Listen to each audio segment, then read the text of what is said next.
There's an infamous clip online of a fight at a golf course between some members from Death Row and some members from Ruthless Records. Nate Dogg apparently whacked a couple guys. BG Knockout was there. Do you know anything about that? What I know about, they was like this and EAZY and this and Ruthless Records and shit, you know, pumping up Death Row, and BG Knockout and Gangsta DRESTA, they wasn't gonna go for that. Like, let me tell you something. Them two brothers, BG Knockout and Gangsta DRESTA, you won't find a better friend nowhere. Them niggas, man, they like the nicest guys you ever want to meet, but they was straight up gangster, wrong nigga to fuck with, dog. When I first met Gangsta DRESTA, he had 2 bullet holes in him. I already been in the street out here. You know, that nigga came in with a cane with 2 bullet holes in it. They had to get busy with shit, man. I got popped a couple times, you know, shit like that, man. You know, I was like, damn, man. But yeah, man, them two brothers, man, they like best friends with me to this day, man. You know, when like, these brothers would go to prison for one another, go to jail for one another, take a ride for one another, you know, like that. They would never steal on each other. Whoever they caught, that's who they're gonna roll with, man. Yeah, man, them brothers is real, man, and they put in a lot of work for EAZY, man. They definitely put in a lot of work. You know, I really can't talk about it too much, but yeah, them boys put in a lot of work for EAZY. They really love EAZY, man. You know, and when we did video shoots, you know, we had a lot of security, man, but it was so many niggas there that loved EAZY and women, everybody, man. You know, it's like, it really was, we had no trouble at none of EAZY videos, man, that I can remember, man. They all went to school, man. Like, everybody loved that nigga, man, you know. But that was good for us, but, you know, if somebody wanted to start some shit, we was about it, but, you know, everybody was nice and shit, you know. When we tell them to do something, they do it. Like, EAZY wants y'all to stand over here and do this, they would do it. And then, you know, like, when we do the scene against the Bloods and the Crips, everybody Crips and niggas, man, I don't want to be no Blood, man. Come on, who got to go, man? But like, now EAZY say you got to be a Blood, man. All right, man, give me the damn shirt, you know, things like that, man. You know, shit. So, you know, niggas would do walk on water for EAZY, man. And I was one of them, man. I love that little nigga, man. When he died, that fucked me up, man, big time. Remember that time when EAZY argued with the Dogg Pound on the radio? For those that's not knowing, it's 6 o'clock, and the Ruthless radio show is in high gear. So strap up, fools, and let's ride the yellow brick road to Compton. I grew up listening to radio. I loved listening to radio. One of my favorite radio shows was Ruthless Radio, a short-lived program in Los Angeles on 92.3 The Beat that was hosted by none other than the godfather of gangster rap, EAZY. Come on, let's take that ride. Easy, B-E-O-G from the other side. Rolling my 600 92.3 on my radio. Every Saturday, I got my tape player ready to record the show, and I would play it over and over and over again throughout the week until next weekend when they came back on the air. Ruthless Radio had a lot of great moments, historical moments in Los Angeles radio history. One of my fondest memories I have is of EAZY and Dogg Pound arguing over the phone during the show. If there was a such thing as viral back then, this went viral. Everyone at school was talking about it on Monday. Did you hear EAZY and Dogg Pound get into it on the radio on Saturday? It's a classic moment, and I want to relive it with you on my show.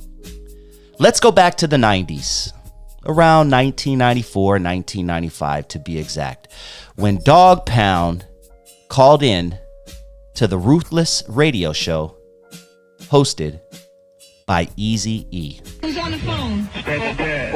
We got corrupted DOC, Simple Phone Enemy. Okay, can I ask? Tell me this. I need you to not cuss, though. If you want to talk like you got some sense and talk.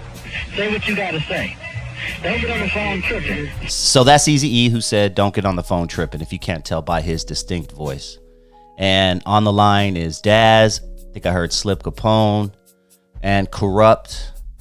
And I'm pretty sure I heard Miss LA's annoying voice back there somewhere. Say what you got to say without cussing. Now speak. Hello, are you there? Hello? Hey, what's up, cuz? Hey, this Corrupt and, you know, all that y'all be, you know what I'm saying, talking, we ain't even on all that level, man. This whole conversation is silly. There's too many problems on the streets to be all on the radio talking to gangsters and all that silly stuff. You know what I'm saying? Tell him, Corrupt. One of my favorite MCs of all time, by the way. He's on missions to make money. But Corrupt. But check about this. If this is Corrupt, number one is, who set it off? You set it off. All right, I set it off, and I talk about people who set off something talking about me, and ain't giving up the real. Because I'm giving up the real, because that's what I am. Hey, my homeboy DOC right here giving us the whole real. Well, I know what's up with DOC. I talk to him all the time myself. You don't talk to Dr. Doc, don't know DOC. Come on, fool. You can't even Corrupt. I'm Daz. Anyway, Daz or whoever. I love EAZY, man. There was something about him, man. He'll clown you without clowning you. He said, Daz, Corrupt, whatever. That ain't him. Because if Daz or Corrupt is real, they'll come down to the show and be on the show, on the Ruthless Radio show. Hello? Now, I'm Doc. What's up, Doc? What's that? Nothing much. What's going down? God damn, Miss LA back there just annoying and probably drunk as shit, huh? The hell was she doing in the background? You ready to do this? Huh? What's that? You ready to do this? Do what? At work. You talking about? Oh, come on, Eric. Don't stupid with me on that. Ooh, DOC was trying to do some work with Eric behind the scenes, huh? EAZY called him out live on the air. Doc said, come on, man. Don't be putting me on like that, man. Come on, man. Work. You talking about? Oh, come on, Eric. Don't stupid with me on that. All right. I know it's up. Anyway, let them get on the phone and speak their piece. All right, is anyone else there that got something to say? Because I do have... All right, well... Speaking in third party. Here she comes, running up to the phone, just drunk as shit. Probably got done just blowing a few people. Come on with it. Mr. Lay does. Come on, Mr. Lay. What's up? Mr. Lay. See, we are, you know what I'm saying? We ain't even on that tip. We all about just, you know. She sound happy as hell to be talking to EAZY, don't she? Hey, EAZY. That's because EAZY gave her first break, and without EAZY and Alonzo Williams, there probably wouldn't be no Miss LA. Specifically Alonzo Williams, but definitely EAZY helped her out too. Oh, well, get off that then. Don't do that stuff to me. Y'all trying to push y'all like that. Y'all need to kill all that little stuff. All y'all little fools. All y'all need to kill all that. Now who is this? It's Daz again. Now Daz. What's that?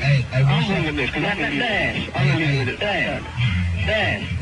All y'all know what's up, man. You know what's not real. When you can sell 1 million records, you come talk to me. Who? You. Dad, you talking to the wrong fool. You talk to the wrong fool. Nigga, I done sold more records than you than ever. Okay, did you get paid for it? I bet you ain't seen $1 million. Oh, did EAZY just knock him out the park with that? Daz says, can you even sell 1 million records? EAZY's like, who? Who are you talking to? Daz must have forgot who he's talking to. At this point, EAZY was responsible for selling millions and millions of records. So off top, EAZY's like, who are you talking to, young man? And yes, at this point, Death Row was definitely selling more records than Eazy-E at this point. But to Eazy-E's point, Daz, are you getting paid? Have you ever seen $1 million? I'm bringing this. Dad. All y'all know what's up, man. You know what's not real. When you can sell 1 million records, you come talk to me. Who? You. Dad, you talking to the wrong fool. You talk to the wrong fool. Nigga, I done sold more records than you than ever. Okay, did you get paid for it? I bet you ain't seen $1 million. You ain't seen $1 million, so that's letting you know you don't even make 25 cents a record. You ain't selling, so don't say you paid. Well, how are you, Easy? 30 years Don't matter how old I am. Just get straight with Tracy. That's what you need to do. Now, you need to get on some other stuff, because we talking about what's real. You get your shit straight with Tracy first, then you can talk. Please stop cursing on my show. I got straight with Wonder who Tracy is. Say, get your stuff straight with Tracy. I'm gonna have to look that up. Keep talking, E. Tracy is straight. So now, don't even try to jump on that. Let's get back onto the subject of being real and not being real. Because being real, I never see you in Compton. You ain't been in Compton. The poor ass nigga. fools. Hey, check this out. That's real. That's real. Okay, hold up 1 second. That's real. Now what's up, nigga? Yo.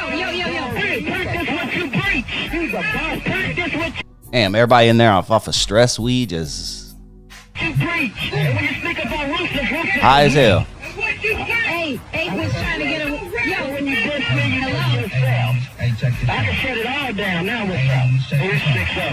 Hey, That's cool. And I got no Damn, did Corrupt just bang on him? Corrupt just banged on him. 6 up. hey, that's cool. Check this I out. can shut it all down. Now what's up? Who's 6 up? Ooh, this 6-0. I got love for the 6 I got love for the 6 but that don't have nothing to do with it. Easy said, I got love for the 6-0s. Ain't, you know what I'm saying? They ain't got nothing to do with this.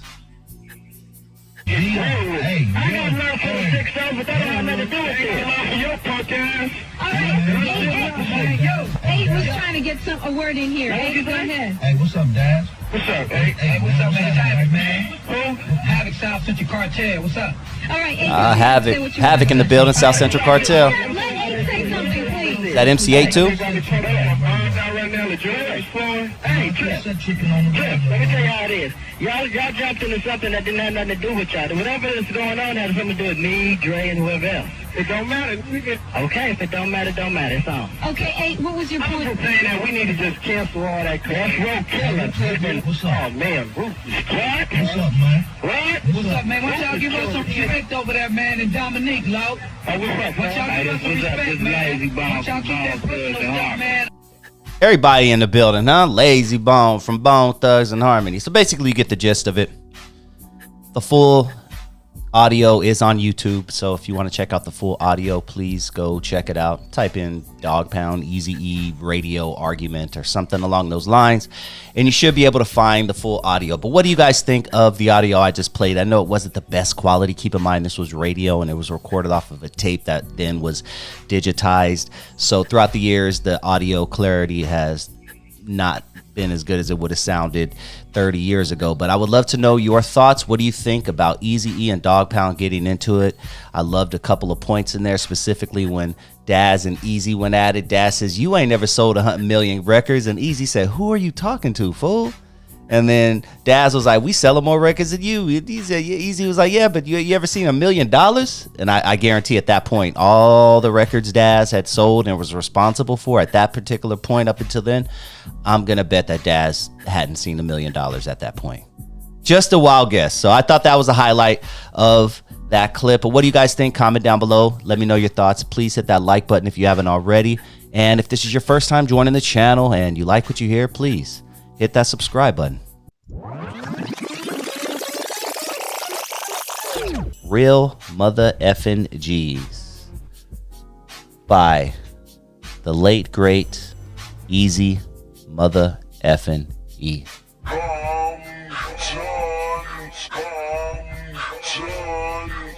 Compton, Compton, Compton.